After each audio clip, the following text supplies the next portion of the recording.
The knife clinks against the plate, my fingers freezing. The sound echoes through our kitchen like a gunshot. Dad jerks his head up from the newspaper, his eyes narrowing. Marina. Just my name, nothing more, but I know that tone. Sorry, I whisper quickly, repositioning the knife next to the fork. I've been setting the table for 20 minutes, making sure everything is perfect. The fork's exactly an inch from the edge, the napkins folded into triangles the way Mom likes them, the glasses placed precisely above the knives. It's Sunday dinner at our farmhouse. The June heat presses against the windows, making the kitchen feel smaller than it is. The ancient air conditioning unit creaks and hisses, but it barely cools the room. Mom walks into the kitchen from the living room, one hand supporting her lower back, the other resting on her massive belly. 8 months pregnant, and she looks ready to burst. Dark circles shadow her eyes. She hasn't smiled in weeks. Is the table ready? She asks, not really looking at me. Almost. I carefully place the last spoonful, then step back to check my work. Dad folds the newspaper with a sharp snap. Took you long enough. I bite the inside of my cheek and force the corners of my mouth upward. The smile feels plastic on my face. I wanted to make it pretty, I say. Mom sighs as she settles into her chair. Peter, will you get the roast out of the oven? Marina, the salad. We move around the kitchen in our familiar dance of distance. No one touches, no one speaks, unless necessary. I set the salad bowl on the table. Sit down, Marina, Dad says, already carving into the roast. We need to discuss something important. My stomach tightens. In our house, something important never means good news. Mom stares at her empty plate, her fingers tracing circles on her swollen belly. She won't look at me. What is it? I ask, my voice coming out lower than I intended. Dad spears a piece of meat, inspects it, and sets it on the plate. Your mom's due date is getting closer. I know. For more weeks, I've been counting down the days until I meet my little brother or sister. With the baby coming, he continues, things are going to change around here. I nod. I've already given up my craft table in the guest room, helped Mom wash the baby clothes that came in boxes from your sister Susanna, listened to Dad complain about the cost of diapers and formula. Marina, look at me. I lift my eyes to meet his. Something in his face chills my blood. When the baby comes, Dad says, cutting each word clean and precise, you're going to stay with Aunt Susanna. Not for a visit, forever. The words don't make sense at first, they're just sounds. Then they hit me like a wrecking ball. What? The word barely escapes my throat. It's for the best, Mom says, still not looking at me. Suzanne has plenty of space in her house. You'll like it there. But I live here. My voice shakes. This is my home. Your mother needs rest after the baby is born, Dad says, as if he's explaining something obvious. We can't deal with both of you right now. Both of you. As if I'm a package, a burden, an afterthought. I can help with the baby, I whisper. I can be quiet, I can. The decision is made, Marina. Dad's tone ends the discussion. You leave next weekend. Next weekend. 7 days. My entire life packed up and sent away in 7 days. The meat on my plate fogs up through my tears. I blink hard, knowing that crying will only anger Dad. 9 years of practice have taught me to swallow my feelings until they're buried deep, where no one can see them. I think of my elementary school classroom, where my 4th grade art projects never make it to the bulletin board. Of Mrs. Harold, the neighbor who sometimes watches me with sad eyes, but never says anything when Mommy forgets to pick me up at the bus stop. Of the room I painted yellow with the money I saved from my allowance, all of it gone in 7 days. Mommy finally looks at me, her face a blank mask. Susanna is excited to have you, she says. She's already got a room. Got a room? This wasn't a sudden decision. They'd been planning this, planning to send me away. I cut my meat into bite-sized pieces, each slice precise, perfect. If I focus on making each piece exactly the same size, maybe I won't fall apart right here at the dinner table. Can I leave? I ask when I can trust my voice again. Daddy waves his fork dismissively. Go pack what you want to take. What doesn't fit in 2 suitcases stays behind. 2 suitcases for 9 years of life. I walk to my room, back straight, steps measured. Only when I close the door do I allow myself to slide to the floor, arms wrapped around my knees, curling up as small as possible. On my bed is the teddy bear I've had since I was a baby. One ear is missing, and the fabric is slick from years of holding it close. Will there be room for it in my suitcase, or will it be left behind too? A thought emerges through the shock. What did I do wrong? But deep down, I already know. I existed, and somehow, that was never enough. Aunt Susanna's house smells of cinnamon and fresh bread, so different from our sterile home, where Mom forbade scented candles because they gave her headaches. "This is your room, Marina," Aunt Susanna says, pushing open a door painted yellow, exactly like my old room. Did she know? Did Mom tell her? I step inside, my 2 suitcases clutched in white-knuckled hands. A patchwork quilt covers the bed, a burst of color battling the gray void inside me. A glass jar of wildflowers sits on the bedside table, purple and yellow blooms catching the sunlight streaming through the lace curtains. Aunt Susanna kneels beside my suitcase, her calloused hands opening it with gentle reverence. She takes out my clothes one by one, smoothing out the wrinkles, hanging each piece in the closet as if they were precious things. "I don't fold them properly," I blurt out. "Daddy says I never get the corners right." Her hands hesitate, something flickering across her face, a shadow I can't name. "There's more than one way to fold a shirt, Marina. Yours is a great way." She picks up the teddy bear with the missing ear, and instead of setting it aside like I expected, she places it in the center of the bed, as if it belongs there. "This is your home now," she says, straightening with a small grunt, "for as long as you want it to be home." The word lodges in my throat like a stone. 3 weeks later, I'm exploring the attic. Aunt Susanna said I could look for books up here. The floorboards creak beneath my feet as dust motes dance in the afternoon light. Cardboard boxes line the walls, each carefully labeled in Aunt Susanna's slanted handwriting. A wooden trunk catches my eye. Inside, I find old photo albums, Christmas ornaments, and a stack of letters tied with a faded blue ribbon. I recognize Dad's handwriting immediately. My fingers tremble as I untie the ribbon. The first letter is dated 14 months ago. "Susanna, we've discussed this at length, and Elena and I feel it would be best for Marina to live with you after the baby is born. She's always been difficult, unlike the other children. I know you've always been fond of her, so we hope you'll agree to this arrangement." Difficult. The word burns into my brain. I leaf through more letters, scanning the pages. Words come out like slaps, constantly demanding attention. Elena needs to focus on the baby, never quite fits in with the other kids, best for everyone. A floorboard creaks behind me. Aunt Susanna stands there, a tray with 2 glasses of lemonade in her hands. Her eyes fall on the letters and she sets the tray down with a sigh. "I was hoping you wouldn't find this." She lowers herself to the floor beside me, her knees creaking. "Marina, they've been planning this for a whole year." My voice sounds distant. Were they going to send me away even before Mom got pregnant again? Aunt Susanna doesn't deny it, doesn't try to sugarcoat the truth, just takes my hand. "Your parents had offers of help from your Uncle James, from your grandparents. They turned them down."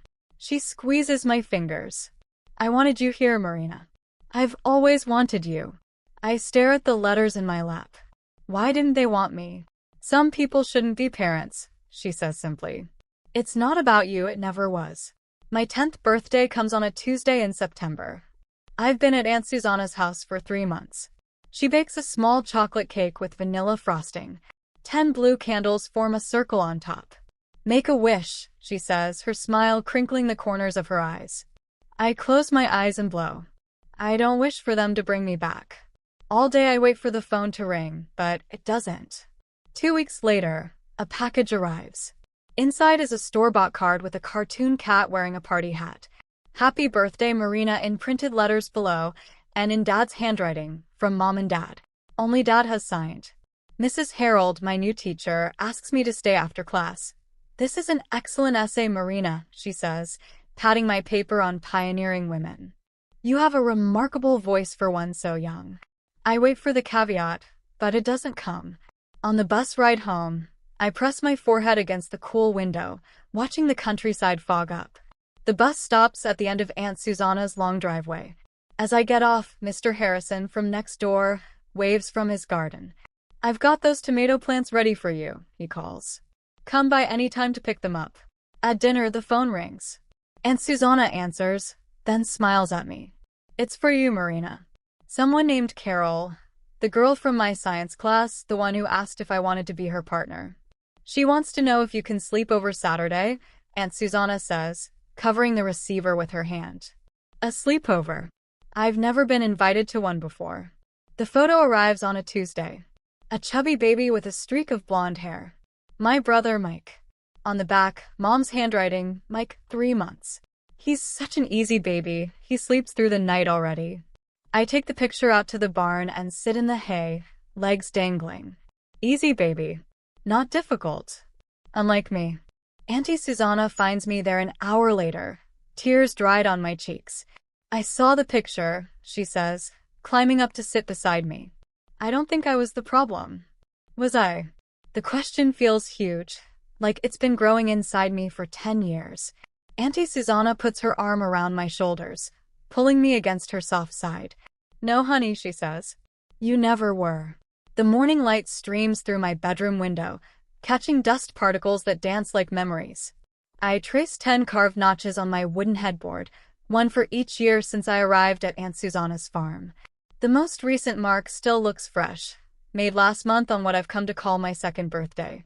10 years of transformation can't be measured in simple lines on the wood, but they're there all the same. Scrapbooks on my shelf chronicle the journey, certificates of honor, a spelling bee trophy, a newspaper clipping of me accepting the position of class president. The scared 9-year-old who arrived with 2 suitcases has blossomed into someone I never imagined I'd become. I pull on jeans and a faded t-shirt. The day already promises summer heat. Outside, the farm stretches out before me, no longer a foreign territory, but a sanctuary I've learned to care for with my own hands. Every row of gardening, every fence repaired, every chicken named and cared for has taught me self-sufficiency in ways my parents never bothered to consider. Auntie Susanna stands at the kitchen counter, her hands working the pie dough with practiced movements. At 62, her fingers have grown gnarled, but they never stop creating. The college girls are sleeping in tonight, she jokes, glancing at the clock that reads 7:30. Summer vacation privilege. I take a bite of apple from her bowl of stuffing. Besides, I stayed up reading until 2. I remember winter nights with Aunt Susanna knitting by the firelight while she read aloud from philosophical books. How many classics have we shared this way? The bookshelf in the living room is a testament to our literary journey, each volume filled with notes we've exchanged about the characters and their choices. These philosophy books will keep you up all night, she smiles, her eyes crinkling at the corners. Better than those murder mysteries your grandpa used to read. My moral compass took shape under her guidance, not through lectures but through quiet conversations about consequence and mercy. While my childhood home operated under rules designed to minimize inconvenience, Aunt Susanna taught an ethic rooted in compassion. The phone rings, interrupting our quiet Sunday routine. Aunt Susanna wipes her hands on her apron and reaches for the kitchen landline. Jackson residence. Her expression changes, subtle but unmistakable. The slight stiffening of her shoulders, the momentary closing of her eyes. 10 years of watching this woman have taught me to read those little signals like a second language. Yes, she's here. A pause. I see. She turns, extending the receiver toward me with one hand, while the other finds my shoulder, studying me before I even know I need support. It's your mother. The plastic feels cool against my palm. I haven't heard my mother's voice since I was 14, when an awkward birthday call ended with her telling me how wonderfully my brother was behaving, unlike some kids. Hello, Marina. My mother's voice sounds older, more strained. We need to talk to you. No, how are you? No acknowledgement of 5 years of silence, just the demand, as if no time has passed. About what? I keep my voice neutral, feeling Aunt Susanna's supportive presence as she pretends to be busy with the pie but remains within reach. It's Mike, my mother sighs dramatically. He's completely out of control. For the next 10 minutes, my parents take turns listing my brother's offenses, smoking behind the garage, fighting at school, talking back a recent suspension. Each transgression recited as evidence in a trial where I am somehow both witness and accused. The school counselor says he needs more structure. My father's voice cuts in, but his mother is exhausted from trying to deal with him. I lock eyes with Aunt Susanna. We both recognize what they're not saying, that Mike, now 10, has become a nuisance, just as I once was. Marina, you've always been so responsible, my mother says, her voice artificially sweetening, and studying psychology, too. We thought maybe you. Do you want me to come back? The realization, rock and still water. Just for the summer, my father interrupts quickly to help get him back on track, show him what a good example looks like. The unspoken accusation hangs in the air that somehow Aunt Susanna's influence on me contributed to her parenting failures with Mike. We need you to come home and help with Mike, my mother says, finally dropping the pretense. The Morissettes at church asked about you last Sunday. People are starting to talk. There it is. The real concern, her reputation in the community. Family should stick together, don't you think? My father adds, his voice dropping into that tone I remember from childhood, the one that sounds reasonable while brooking no dissent. Something inside me wavers. That little girl still hungry for approval, for belonging. For a brief moment, I imagine returning to their home, helping my brother, finally earning the love they denied me. The fantasy unfolds in Technicolor. Grateful parents, a brother saved, a family healed. My hands begin to shake. My heart races. I look at Aunt Susanna, who now sits silently at the table, her expression carefully neutral. She won't make this decision for me, never has. My mind flashes back to the attic, to the dusty box where I found those letters years ago. She's been difficult since birth. We've tried everything. Susanna, you've always been good with troubled children. I take a deep breath. My answer is no. Silence on the other end of the line. What do you mean no? My father's voice hardens. I mean I won't. My voice grows firmer with each word. You didn't create me, you replaced me. A sharp intake of breath tells me my arrow has found its mark. How dare you, my mother hisses. After everything we've done, what exactly did you do, mother? Send a Christmas card every other year. My father's voice takes over, dripping with manufactured indignation. So you're just going to abandon your brother like a selfish person? Like you abandoned me? The question comes out calm, not accusatory. No, I will contact Mike directly. I will be his sister, but I will not be your solution. Marina Jackson, you listen to me. I gently replace the receiver, ending the call without raising my voice once. Later, as the night settles around us, Aunt Susanna and I sit on the porch swing. The cicadas create a symphony in the summer darkness. The familiar creak of the chains accompanies our gentle swinging rhythm. Are you okay? She asks, her voice soft in the growing darkness. The tears come then, surprising me with their intensity. But they are not tears of sadness. They are something else entirely. Release, relief, recognition of a truth I have carried for years. Aunt Susanna's arm settles around my shoulders, solid and warm. I have never been so proud of anyone in my life, she whispers. I wipe my eyes, watching the fireflies begin their nightly dance over the fields. I wonder what I owe them. And what have you decided? Nothing. The word sounds like freedom on my tongue. I owe nothing to people who treated me as disposable. We swing in comfortable silence, the night enveloping us like a quilt embroidered with stars. What I didn't know then was that my rejection was only the beginning. The family that had thrown me away was about to learn exactly what they had thrown away, and the lesson would come in ways they never expected.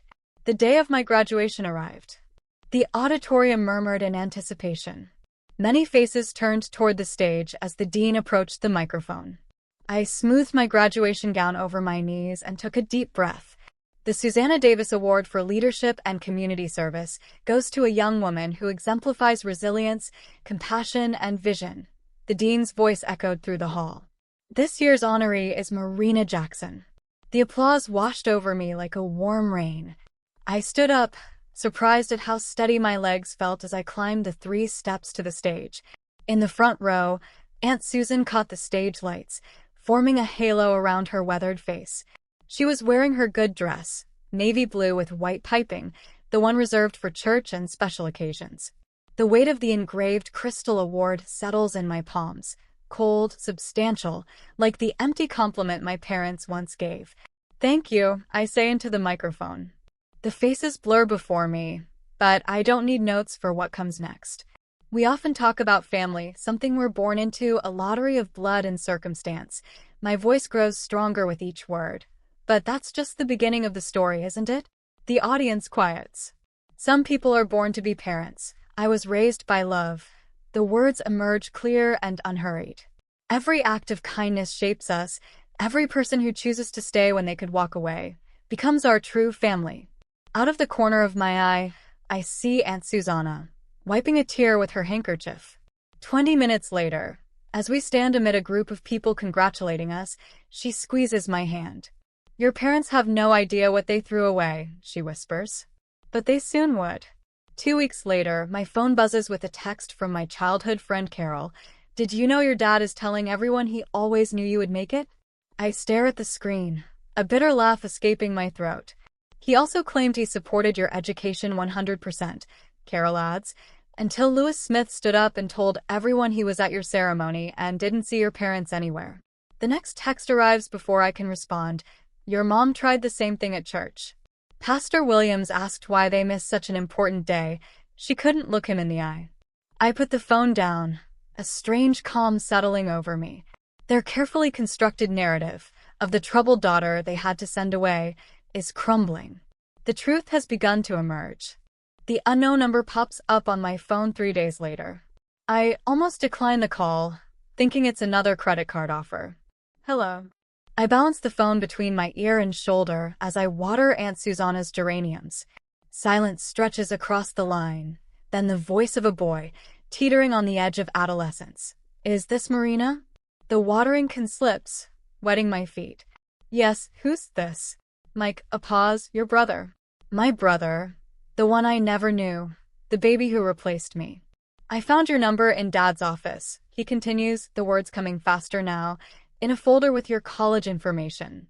They talk about you like you're dead, but I've always wondered." I sink into the porch swing, unable to form words. "I've been following you online," he admits. "Your speech at the award ceremony went viral, you know? That's how I recognized you. You look like Mom, but different somehow, happier." I suggest, finally finding my voice. His laugh is short, hollow. "That's it." Another silence. "I wish I had grown up with you.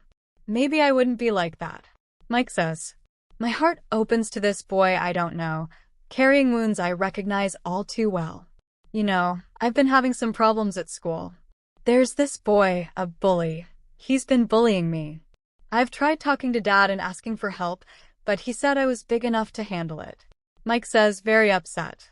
"Well, I guess I can try to help you with that," I say. "How?" he whispers. "We've developed a system. Phone calls on Sunday nights after our parents go to bed." I tell him. "When the boy comes to pick on you, stand firm when he yells." I tell Mike. "Bullies want you to cower, so don't do that." "I tried," Mike says the following week. He turned so red I thought he was going to explode. "You're not the problem," I remind him, echoing Aunt Susanna's words from long ago. "You never were." One evening, I introduce Mike to Aunt Susanna over video chat. Her face softens at the sight of him. "This boy has my eyes and his mother's chin," she says, adjusting her reading glasses. "Do you look like your grandfather, Harold?" Mike's face lights up. "My grandfather?" They never talk about him. Something changes in Aunt Susanna's expression. "Maybe it's time you met him." The call from my maternal grandparents comes a month later. I haven't spoken to them since I was 8, another relationship my parents had severed. "Marina?" My grandmother's voice is hesitant.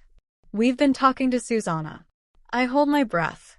"We didn't know, honey, about what they did to you. They told us you were difficult, that you chose to live with Susanna." I say nothing, letting the silence do its work. "We saw the pictures Susanna shared, your graduation, the farm. You seem happy." I confirm. "We meant to tell you that we're going to file for temporary custody of Mike next week." 3 days later, Mike calls, breathless with the news. "I'm packing," he says. "I'm going to live with Grandma and Grandpa Jackson tomorrow." "How did Mom and Dad react?" I ask. His laugh sounds louder than ever. "I told them exactly why I was leaving. I said, I'm going to live with people who know how to love like Marina." I close my eyes, imagining my parents' faces. Their carefully constructed world, The narrative of the perfect family they'd cultivated after discarding mine, completely crumbling. And somewhere in the years between the little girls setting a perfect table and the woman I've become, I realize I don't need their world to fall apart anymore. I just need Mike to be free. One day, as we eat dinner, I hear the crunch of gravel under unfamiliar tires. I freeze, my fork halfway to my mouth. Sunday dinner with Aunt Susanna, a sacred ritual for 15 years, interrupted by visitors. We didn't usually have visitors. A car door slams, then another. Who could it be? Aunt Susanna stands, frowning. I know it before I see them. Something deep inside me recognizes the intrusion, like an old injury that aches before it starts to rain. Through the kitchen window, I see my parents standing awkwardly in the backyard. Mom smooths her dress. Dad adjusts his collar. They look older, grayer, but the set of their shoulders, that particular tension, remains unchanged. Marina, Aunt Susanna's hand finds my shoulder. You don't have to. I know. I place my napkin next to my plate. Let us in.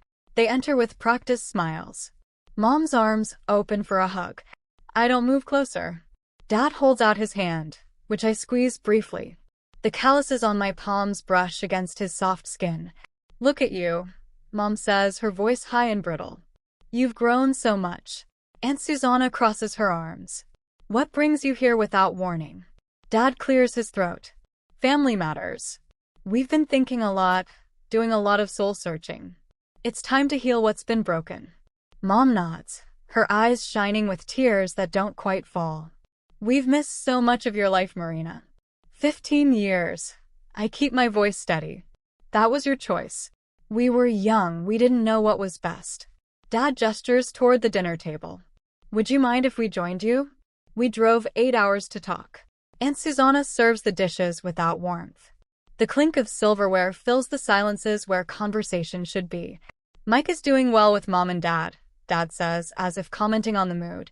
But this situation can't continue.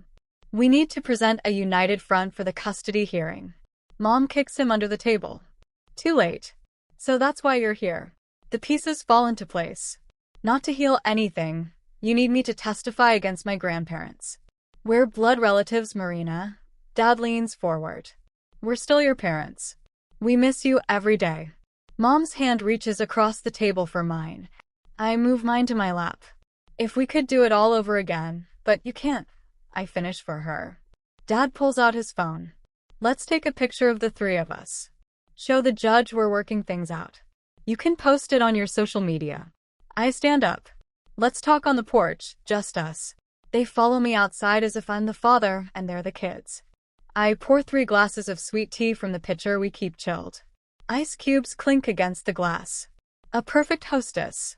15 years ago, I begin. You sent me away with 2 suitcases. You never called on my birthdays, never asked how I was at school, never sent me Christmas presents. I take a measured sip of tea. Now you need me. And then suddenly I'm your daughter again? Dad starts to interrupt. I hold up my hand, and he stops me.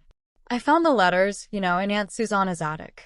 The ones where you called me difficult, where you planned for months to send me away after Mike was born. Mom's face contorts. Those were private.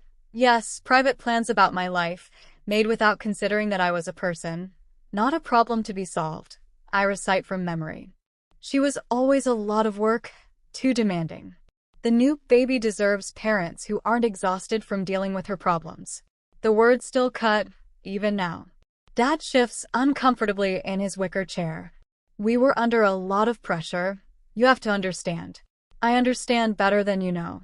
From my pocket, I pull out a small notebook, open it. The real reason you're here isn't for Mike's well-being. It's for your reputation. The neighbors are talking, the friends at church and coworkers are asking.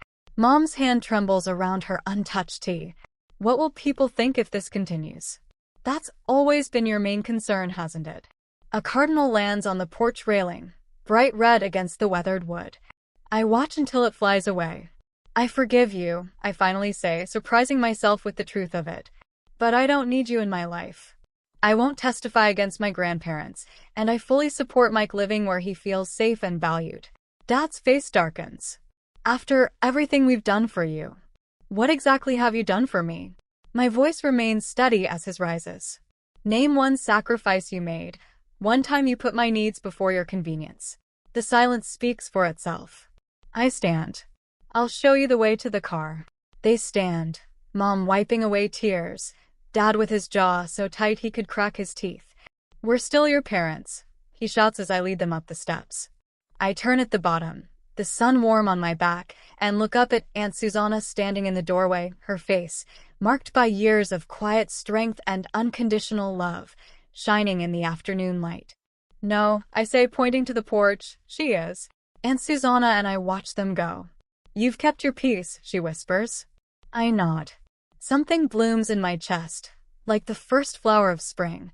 Not joy, exactly, something more constant, the quiet strength of knowing my own worth. A while later, my fingers tighten around the rolled-up diploma as I walk across the stage.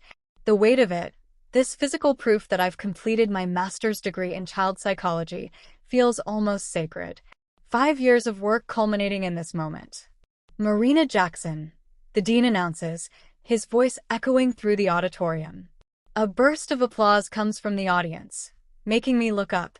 There they are, my real family. Aunt Susanna in the green dress she sewed just for today. Beside her is Mike, now 15 and growing like a weed, practically vibrating with excitement. My grandparents, now his guardians, beam from the back row. The empty seats where my parents might have sat no longer hurt. Their absence was my choice. I remember another ceremony in 4th grade, perfect attendance.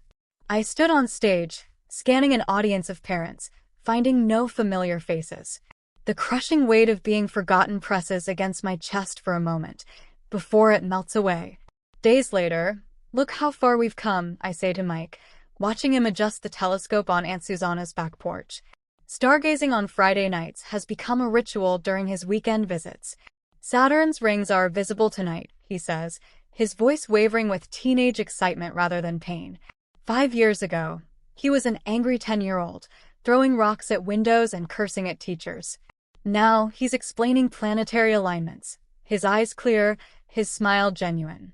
Remember when you taught me about Orion? He steps back so I can see. My first night here. I remember how small he seemed then, huddled against the porch railing, wary of kindness, the way he would flinch when I raised my hand to point to the stars. You're a good teacher, he says, checking his watch. You should bring those kids from your counseling center here sometime. The thought warms me. Just yesterday, a haunted-eyed 7-year-old girl whispered, "Was it my fault?" And I could tell her with absolute certainty, no, never, not even a little bit. The email appears as I eat breakfast on the porch. Subject: a last-ditch attempt by my mother. My finger hovers over delete, but something stops me. I open it. Marina, no excuses. I failed you, not because I was young or stressed or unprepared, but because I lacked courage. Your father and I made unforgivable choices that hurt you deeply. You deserved better. I'm sorry, truly sorry. I don't expect forgiveness, I just needed you to know. Mommy. No manipulation, no guilt, just the truth. 15 years too late.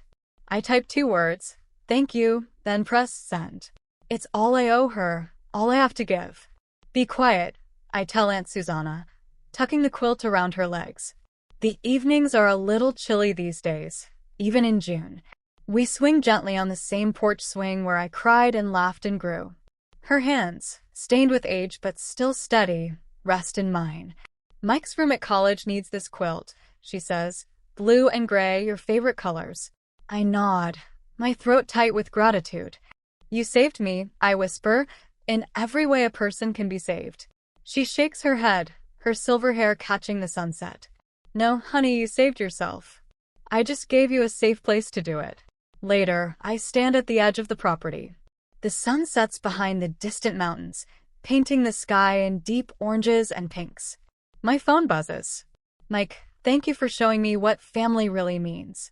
I smile, putting the phone away. Beyond this farm lies the vast world where I counsel children, teach parents, and build a life defined by choices, not circumstances. Family isn't always who you're born into. Sometimes, it's who shows up when everyone else walks away. And sometimes, if you're lucky enough, it's who stays. Marina was very strong and courageous in facing the hardships that happened to her since she was a child. Today, she works as a caregiver for children through listening and guidance, things she also needed and values. What would you do in her shoes? Let us know in the comments. If you enjoyed this story, please like this video and subscribe to the channel for more heartwarming stories like this.